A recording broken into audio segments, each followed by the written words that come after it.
আজ আমি তোমাদের দেখাবো বাড়িতেই দোকানের মতো স্বাদের কালাকাঁদ কিভাবে বানাতে হবে। নমস্কার, আমি রাজশ্রী।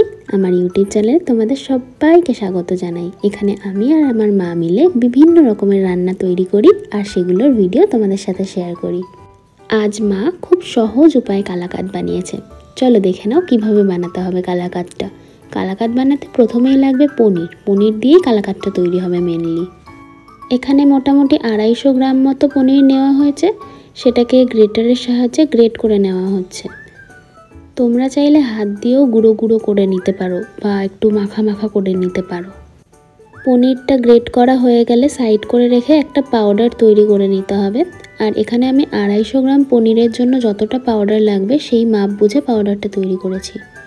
তোমরা যদি এর চেয়ে কম বা বেশি পরিমাণে কালাকাঁদ বানাও তাহলে অনুপাতটা সেই অনুযায়ী হবে।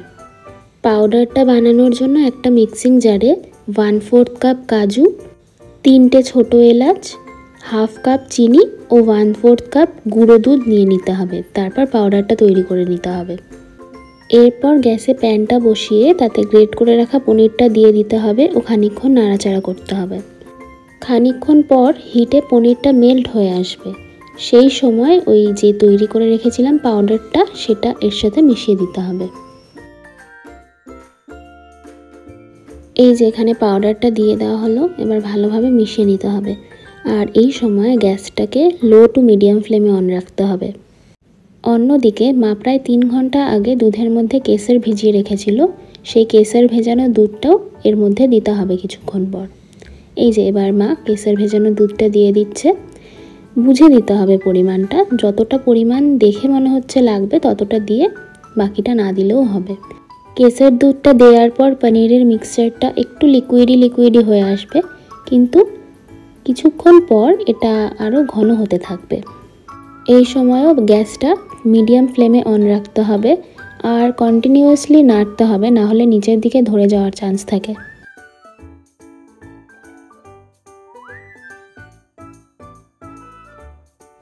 মা এখানে আরও একটু পাউডার দুধ ইউজ করেছে, বাট এটা অপশনাল, এটা না দিলেও হয়। পাউডার দুধটা আসলে বাইন্ডিংয়ের কাজ করে ভালো, না হলে কালাকাঁদটা ছাড়া হয়ে যায়। দুধটা মিশিয়ে নেওয়া হয়ে গেলে আর মোটামুটি 2 মিনিট মতো নাড়তে হবে, 2 থেকে 1 মিনিট মতো নাড়তে হবে। তারপরেই মিক্সচারটা হালকা শুকনো হয়ে আসবে, তখনই ঢালতে হবে একটা অয়েল ব্রাশ করা থালায়। এখানে আমি অয়েল ব্রাশ করার পর থালায় বাটার পেপার ইউজ করেছিলাম, বাট সেটা দরকার ছিল না।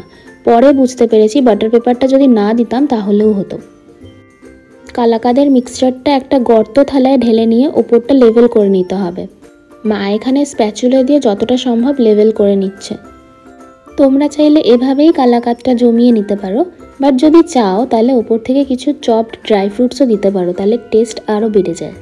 তাছাড়া দেখতেও আরও লোভনীয় লাগে। চপড ড্রাই ফ্রুটস আর গোলাপের পাপড়ি দিলে তো আরও সুন্দর লাগে দেখতে।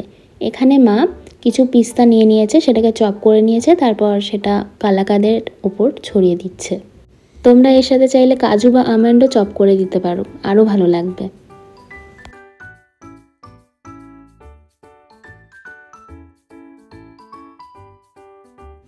টপিং করা হয়ে গেলে কালাকাঁদটা এবার ফ্রিজে জমতে দিতে হবে। মোটামুটি 5 থেকে 6 ঘন্টা মতো জমতে দেওয়া হয়েছিল আমাদের, তারপরে বের করে কাটা হয়েছিল। এই যে আমাদের কালাকাঁদ রেডি। এখন এটা পিস পিস করে কেটে আমরা খাবো, ঠিক আছে? ঠিক আছে।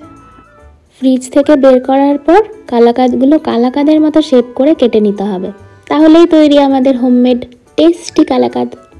খুব স্বল্প উপকরণ দিয়ে আর খুব অল্প সময় এই কালাকাঁদটা ইজিলি তৈরি করা যায়।